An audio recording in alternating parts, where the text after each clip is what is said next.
Media sosial dihebohkan dengan rekaman diduga UAV atau drone Bayraktar TB2 Ukraina yang ditembak jatuh di Kiev.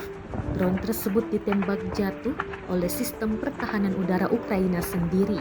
Rekaman detik-detik drone Bayraktar meledak di udara dan jatuh beredar di Telegram pada Kamis 4 Mei 2023. Dalam keterangan unggahan disebutkan sistem pertahanan udara angkatan bersenjata Ukraina diduga menembak jatuh pesawat tak berawak Bayraktar Ukraina yang dengan cara yang tidak diketahui berakhir di pusat Kiev. Puing-puingnya jatuh di distrik Solomensky dan terjadi kebakaran. Namun ada pula beberapa sumber mengklaim bahwa ini adalah drone Corsair Rusia yang terbang sendirian di atas pusat Kiev.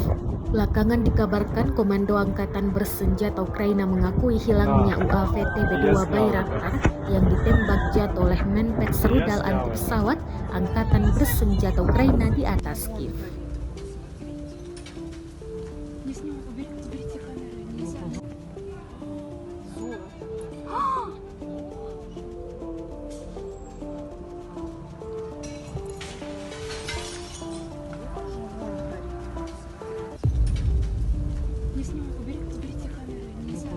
Rusia melaporkan secara total 416 pesawat Ukraina, 230 helikopter, sebanyak 3.949 UAV, 421 sistem rudal anti pesawat dieliminir sejak awal operasi khusus. Dari kubu Kiev, Kementerian Pertahanan Ukraina melaporkan 650 tentara Rusia dieliminir dalam sehari terakhir.